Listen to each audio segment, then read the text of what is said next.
ඔයා අද උදේට කෑවේ මොනවද?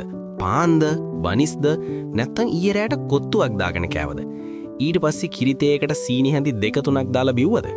යාළුවනේ, ඔයා දන්නේ නැහැ ඔයා මේ කටට රහට කන දේවල් වලින් ඔයාගේ ඇඟ ඇතුලේ මොනතරම් ලොකු විනාශයක් වෙනවද කියලා.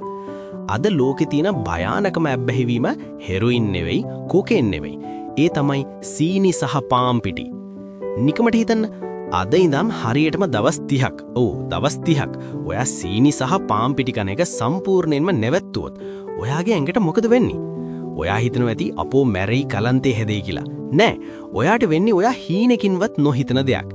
මේ දවස් 30 ඉවර වෙනකොට ඔයාගේ ඇඟ මැෂින් එකක් වගේ වැඩ කරන්න ගන්නවා. මේක තමයි සීනි නැති ලෝකේ ඇත්ත කතාව. අපි ඉස්සෙල්ලම බලමු ඇයි අපිට මේව නැතුවම බැරි කියලා. ඔයා පාන් කෑල්ලක් කාලා පැණි එකක් බිව්වම ඔයාගේ ලේ වල සීනි මට්ටම බ්ලඩ් ෂුගර් එක පාරටම රොකට් එකක් වගේ උඩ යනවා. මේක පාලනය කරන්න ඔයාගේ අඥාෂෙන් ඉන්සියුලින් චින හෝමෝනය ස්‍රාවය කරනවා. ඉන්සියුලින් වල රස්සාව තමයි ඒ වැඩිපුර සීනි ටික ඔයාගේ සෛල වලට තල්ලු කරන එක. හැබැයි ප්‍රශ්නේ තියෙන්නේ මෙතනයි. ඔයා නිතරම පිටිකෑම කනකොට ඉන්සියුලින් හෝමෝනය නිතරම වැඩ. එතකොට වෙන්නේ මේ වැඩිපුර සීනි ඔක්කොම ඔයාගේ බඩ වටේ මේ දේ විදිහට තැම්පත් කරන එක. අර බඩ එන්නේ අන්න ඒකයි හේතුව. ඉතින් ඔයා මේ කෑම නැවතුවම මොකද වෙන්නේ? ඉන්සියුලින් පහළ බහිනවා. අන්න එතකොට තමයි මැජික් එක පටන් ගන්නෙ. හරි. ඔයා චැලෙන්ජ් එක පටන් ගත්තා. පළවෙනි දවස් 3 ඇතුළත ඔයාට දැනෙන්නේ අපායක් වගේ. ඇත්තම කියන්නේ ඔයාගේ මොළය සීනි වලට කොච්චර ඇබ්බැහි වෙලාද කියනවනම් සීනි නැති වුණාම ඔයාට පිස්සු වගේ දැනෙයි. ඔයාට කේන්තියයි, ඔළුව රිදෙයි, ඇඟට පණ නෑ වගේ දැනෙයි. මේකට කියන්නේ කාබ් විත්ඩ්‍රෝවල් එක කියලා. ගොඩක් අය ෆේල් වෙන්නේ මෙන්න මෙතනදී. අනේ මට බෑ කියලා ආයෙ බනිස් ගෙඩියක් කනවා. හැබැයි යාළුවනේ, ඔයා මේ දවස් 3-4 ඉවසුවොත් පස්වෙනි දවස වෙනකොට ඔයාට පුදුම දෙයක් දැනෙන්න ගන්නවා. ඔයාගේ ඇඟේ තිබ්බ මහන්සිය නැති වෙලා යනවා. රැයට හොඳට නිින්ද යන්න පටන් ගන්නවා. දැන් එන්නේ හොඳම හරිය. සති 2ක් විතර ගියාම ඔයාගේ ඇඟේ සීනි ඉවරයිනේ. දැන් ශරීරයට ශක්තිය ගන්න සීනි නැහැ. එතකොට ඇඟ මොකද කරන්නේ?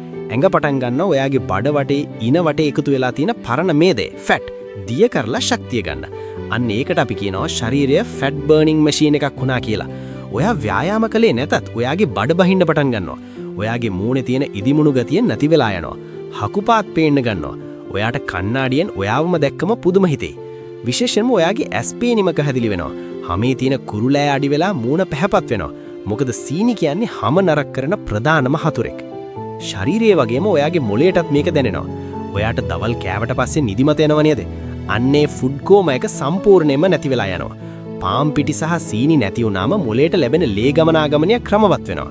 ඔයාට එක දිගට වැඩ කරන්න පුරුවන් ෆෝකස් එකක් ලැබෙනවා. ඔයාට දේවල් මතක හිටිනවා වැඩිය. සරලවම කිව්වොත් ඔයාගේ මොලේ මීදුම පහවලා ගිහිල්ලා අලුත් කම්පියුටර් එකක් වගේ වැඩ කරන්න ගන්නවා. දැන් ප්‍රශ්නේ තියෙන්නේ මේකයි. මේ දේ ඇහුවට 1000ක් දෙනෙක් මේ වීඩියෝ එක බලලා නිකන් ඉන්නේ. හැබැයි කොන්ද පන තියෙන 100ක් මේ චැලෙන්ජ් එක බාරගනි. පාන්, බනිස්, රොටි, කේක්, බිස්කට් සහ තේ එකට දාන සීනි හැන්දේ. මේ ටික විතරයි නවත්තන්න ඕනේ. බත් කෑවට ප්‍රශ්නයක් නැහැ. හැබැයි පාන් පිටි සහ සීනි තහනම්. ඔයා ලෑස්තිද ඔයාගේ ඇඟ මාරු කරන මේ ගේම් එකට බහින්න? පුරුවන් නම් පල්හෙන් I accept කියලා කමෙන්ට් කරන්න. දවස් 30කින් ඔයා ඔයාවම ඇවිල්ලා මට ස්තුති කරයි. ජය.